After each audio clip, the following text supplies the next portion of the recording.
Hey everybody, Who's Your Jedi here with another review for you. This time talking the episode Holocrons of Fate from Star Wars Rebels. Now, I'm sure if you're one of my regular viewers, you probably noticed that this is a little bit different. I'm not wearing my headset, and doubtlessly the audio and video quality has taken a rather noticeable dip. Basically, my old headset finally gave up the ghost. I went out and bought another one, but for some reason, I've not been able to get it to work with either one of my computers.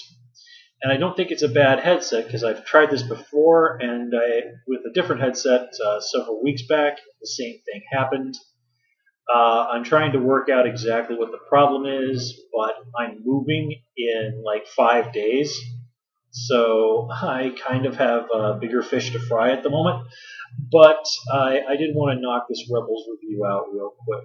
So let's just kind of get right into this episode. And in general, I kind of feel like this is a bit of a setup episode. I mean, things do happen, but it mostly sort of feels like it's setting bigger things up to happen than really moving things forward in a significant way. Now, not to say that there isn't some good stuff in here. For one thing, this is another one of those episodes where kind of most everybody gets a little bit of a moment to shine. I mean, even though they spend the majority of this episode as Darth Maul's prisoners, even then the Ghost crew does have their moments. I mean, they do try to take down Darth Maul, and even he acknowledges like, okay, that was a pretty good attempt. I'll give you that. And there's also some nice characterization moments there. Darth Maul has that moment with Sabine where he says, like, hey, remember, I used to be the leader of the Mandalorians. And you can tell Sabine is very, very ashamed of that. That is definitely not a highlight of the history of the Mandalorians in her book. We also get that sort of little funny scene with Maul kind of poking his head in everybody's quarters and offering up his commentary on their rooms. And then we get that bit with him and Hera, which he uses his power to sort of get the information he needs to find the holocron from her mind. Now, this is a little bit different than sort of the whole mind trick thing that only works on people with weak wills. This is really more akin to drawing out surface thoughts from people. I mean, just as an example, if you say to someone, "Don't think of an elephant," well, the first thing that's going to pop into their mind is a picture of an elephant. So it's sort of like Darth Maul saying, like, "Hey, where's the holocron?" Well, of course, Hera can't help but think of where the holocron's location is.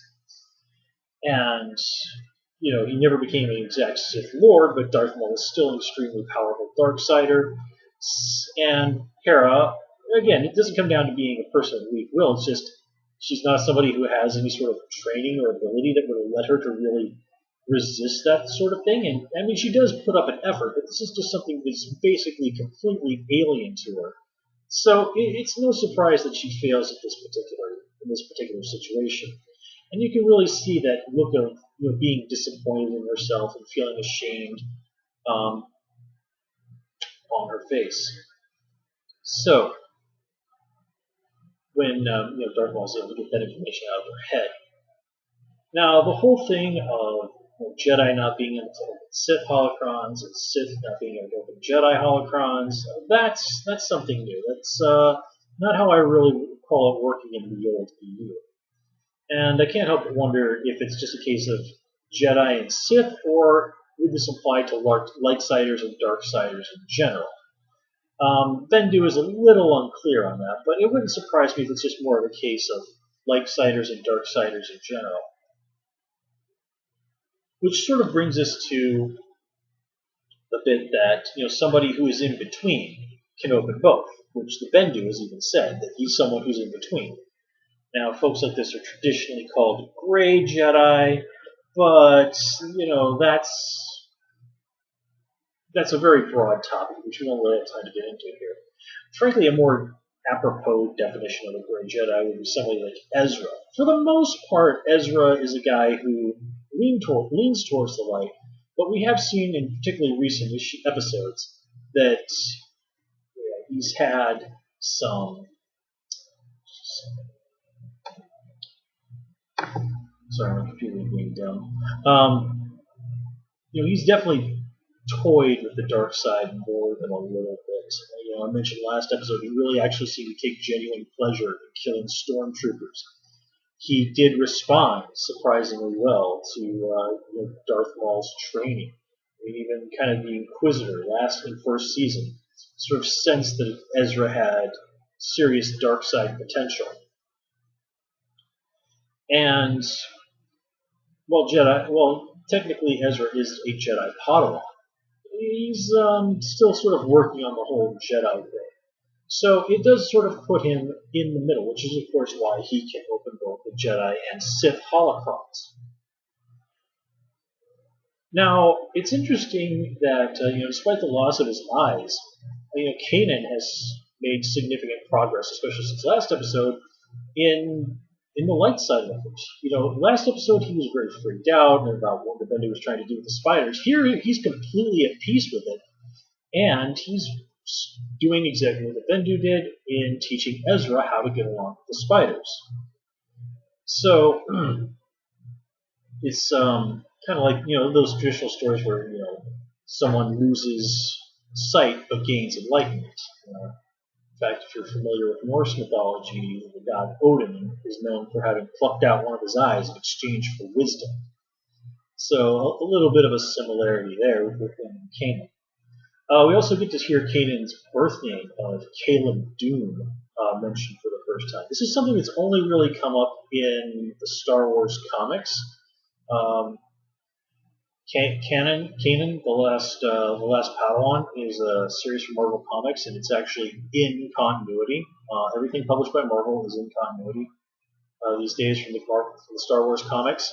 So they've introduced several ideas there that, like here, have ultimately popped up here in the actual official canon, and they've hinted at some things that they might be sowing the seeds for in the future there. So it's one of those things that it will remain to be seen.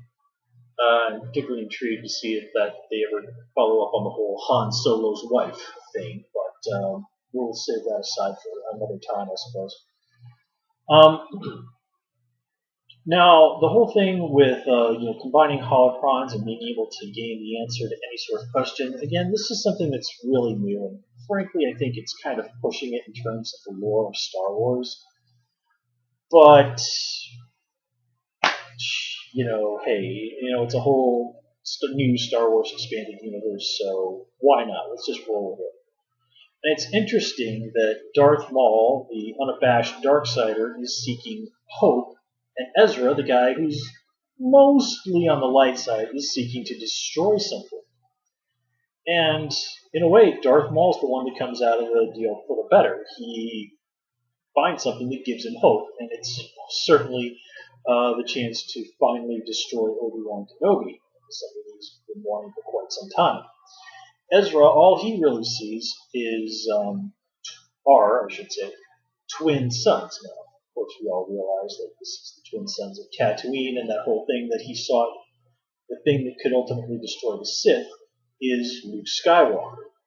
Now, what's interesting is that in the Rebels timeline, Luke and Ezra would actually be almost identical in age. I'd have to double check to see if they were actually born in the same year, but they're basically right there.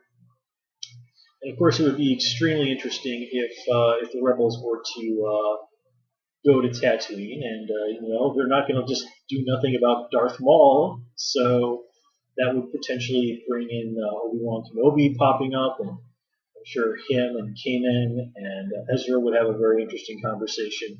It would be absolutely amazing if we could maybe get a glimpse of like 15, 16-year-old Luke Skywalker still stuck on the moisture farm with Uncle Owen and Aunt Beru, hanging out with Wedge and Biggs, dreaming of going off and being a pilot. And how awesome would it be if Luke was maybe even able to have a conversation with Ezra? Sort of look at Ezra as somebody who's sort of, in a way, living something at least similar to the life that he wants, and in fact, the life he will have in a surprisingly short amount of time. I mean, remember, Luke expressly stated in the original Star Wars that he hated the Empire.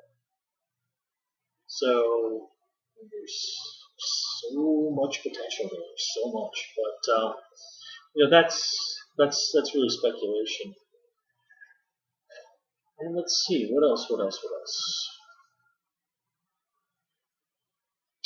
Well, honestly, I can't really think of too much else to say about this particular episode. I mean, a lot of setup, good stuff going on there.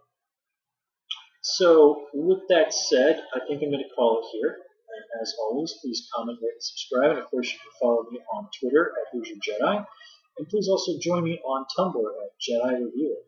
Until next time, take care and have a good one.